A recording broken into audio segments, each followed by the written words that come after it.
closely. In the sheer cliffs where few humans can ever set foot, there walks a creature that seems to defy gravity itself.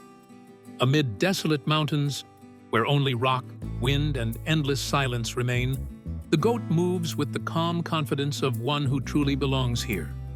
Resilient, enduring, and proud. But when they leave the slopes and descend to the plains where people farm and raise livestock, that fragile balance begins to shift. Today, we're tracking a herd expanding westward, from footprints that seem harmless to barren patches of dry-season grasslands. Every sign tells us this land is changing. As the vegetation disappears, the soil is left bare. And with just one rainy season, an entire hillside could collapse. This isn't a hunt for glory, not for trophies or praise. This is a mission, a duty of those who live on this land, who cannot turn away from the changes unfolding before them. If you believe in that, subscribe to Famigo Farm. Stand with us on the front line of protecting this land. To understand why control is necessary, we must first understand the species itself. Goats are born for rugged terrain. Their legs and hooves have a unique tendon structure that grips tightly onto sharp blade-like rocks. Even a ledge no wider than half a hand is enough for them to place their full weight with confidence. Where most animals would give up, the goat sees a familiar path. A thick coat shields them from the cold winds that never stop blowing across the heights. Their compact, muscular bodies let them twist, leap, and change direction within the space of a single stride. Their horns curve backward, not only for defense, but also as a symbol of rank within the herd. The one standing highest on the rocks is the one who leads. They are masters of survival. But that very perfection in adaptation becomes a problem when they descend to the plains. Goats can find food even in the poorest soils. They graze down to the roots, leaving no chance for grass or shrubs to grow back. And when an entire herd moves together, they leave behind a barren trail, a long strip of land scraped clean. Losing vegetation means losing the soil's grip. Without roots, the earth loosens, easily washed away by a single heavy rain. The soil slides. The hillsides crack. Streams turn murky, carrying a whole season's worth of grass, dirt, and stone down into the valleys. Waters once clear and gentle begin to change color. And over time, not just their color, but their course. It's not only nature that changes. Those living below the slopes feel the impact too. Crops yield less. Livestock lose their grazing grounds. Clean water becomes harder to protect. That is why control is needed.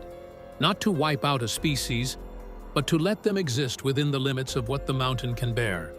So the soil won't be swept away with the rains, the waters won't turn into red mud, and the grasslands will have a chance to recover after each dry season. Control, not for destruction, but to protect the land, the water, and the harvests, for both the people and the nature that live here. The journey begins here. Light steps, slow breaths, and listen to the mountain's voice. You don't have to search long, just listen and watch the smallest movements along the slope. The creatures that belong to the mountain never arrive with noise. They come in silence, and only eyes accustomed to the mountain will notice them. The herd has appeared on the opposite ridge. Each silhouette blends into the gray stone of the mountainside. Look away for a moment, and you'd mistake them for the rocks themselves. Their backs bear the color of the earth. Their steps, light, slow, seem to drift with the slope rather than move on it. The distance isn't close, but not too far either. Just enough that a shift in wind, a breath, or a posture could mark the line between control and lost opportunity. Here, error isn't measured in meters or angles. It's measured by whether silence remains after the moment of decision. Mountain winds follow no fixed path. They slip through cracks, twist along ridges, then curl back behind you. To keep a steady shot, you must understand the wind before the rifle. No one fights the wind. You wait for it to settle. Read its motion. Then let the decision come naturally. The group lowers their bodies, moving slowly over loose stone. One sharp sound, and the herd would vanish into the peaks. Not from fear, but from instinct. For they've learned that any sound on stone means the presence of another. A low rock ahead is firm enough for support. The rifle rests steady, breathing, held even. No one speaks. No need to. In this moment, silence is the only language that makes sense. The lead goat stands at the edge of the slope, calm, unworried. It listens to the mountain, as if it understands the wind better than we ever could. Its eyes look far, not in suspicion, but as if confirming that this land still belongs to it. Heartbeat slows. No rush. On the mountain, moments don't come when we want them to. They come when nature allows. A skilled hunter isn't the one who pulls the trigger quickly, but the one who knows when not to. This shot isn't for glory. It marks the boundary between land preserved and land that will wash away with the coming rains.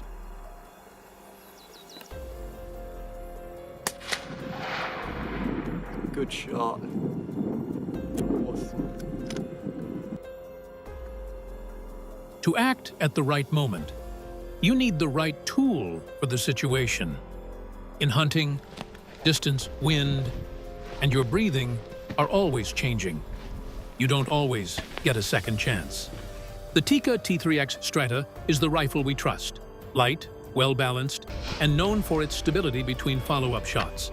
The 223 version is suited for mid-range targets with low recoil and easy control. When distances grow or the target is larger, the 7mm REM mag brings more power and a more reliable trajectory. The included optic has variable magnification, keeping the image clear even as light fades from day into dusk. No heavy adjustments, just see clearly, control your breath, and let the shot go where it needs to. For even longer range, we switch to the Winchester XPR in 300 Winchester Magnum. Its sturdy barrel and powerful ballistics help maintain a stable trajectory even at long distances. No matter the rifle, the rule is the same. Only shoot when the target is clear. Here, every shot is to protect the land, not to collect trophies.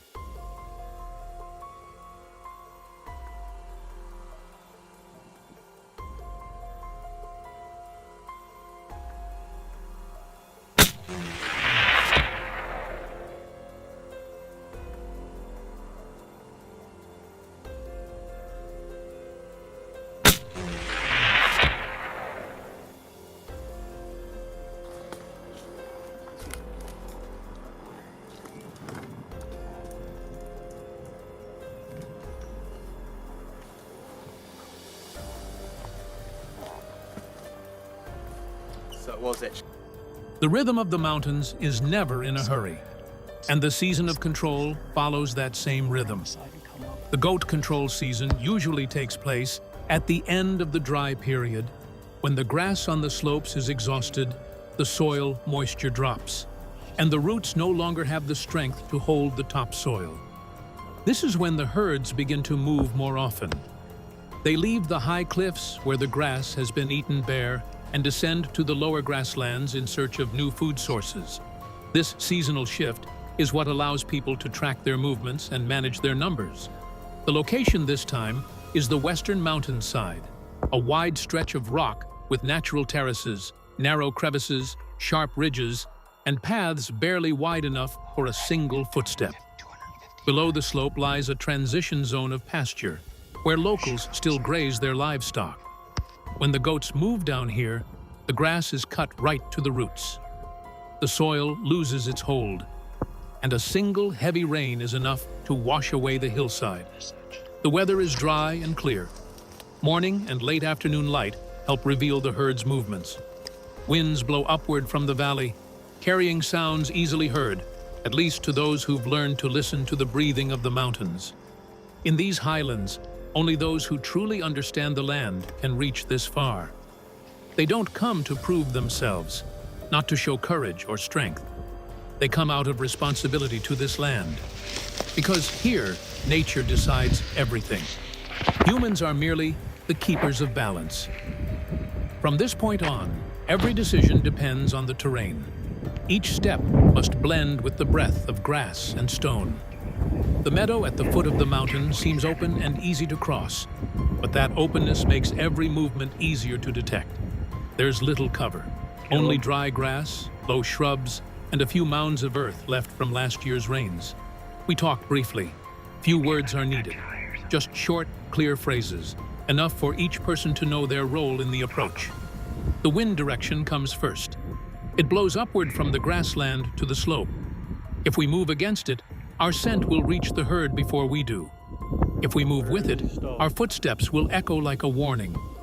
So we circle around, widen the path of approach, hold our breath, keep our steps steady and soft. The grass here is dry and brittle. One misplaced step, one sharp crack, can carry farther than you think. So each foot lands with the ball, not the heel. Soft, slow, but steady. In the middle of the grassland, there's a shallow dip, not a trench, not perfect cover, but enough to conceal a crouched figure. We lower ourselves, shoulders to the ground, binoculars up, steady, no tremor. From this distance, the herd is visible across the late-season grass, calm, unaware, unguarded. There's a brief exchange. The spotter stays behind. The one with the best angle moves ahead. Another takes a flanking position along the slope. Everything is decided with a glance and a nod. No explanations, no verbal confirmations. Only the silent understanding of people who've worked this land long enough to read each other without words. Hiding in the grass isn't about concealment. It's about blending into the rhythm of this place. Slow as the wind brushing through the blades. Light as a step that leaves no trace. When we reach the right position, no one speaks. No signal, no sudden motion. Everyone simply stops, as if we all knew instinctively that this is exactly where we're meant to.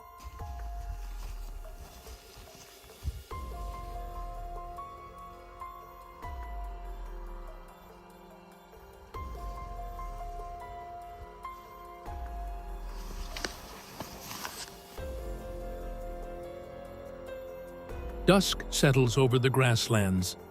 The world slows down. Wind skims the dry grass, bringing a different feeling.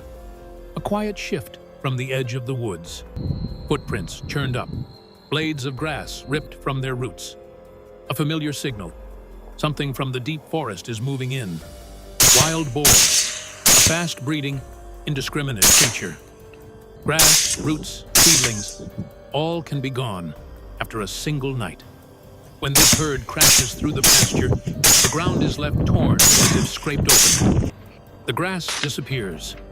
The soil has nothing to hold on to. Even a single early-season rain can wash whole slopes down into the valley. If left unchecked, this land will have no chance to recover. We lower ourselves behind thick grass. No reminder needed. Here, everyone knows the rhythm of the place. A soft rustle. The lead boar appears, heavy shoulders, low neck, nose rooting the earth. The herd behind stretches out in a long line, drifting toward the open field. Breath steady, sight steady. Trigger squeezed slowly. The shot dissolves into the wind. Not a moment of celebration, just a balance kept.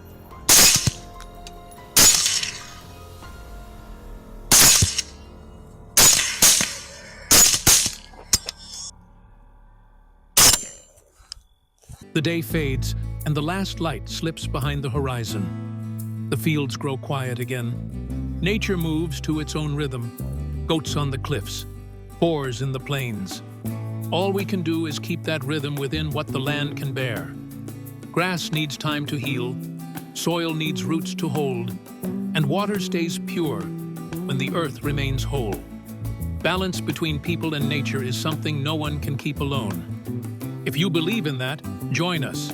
Subscribe to Famigo Farm, share the journey, and see you on the next adventure.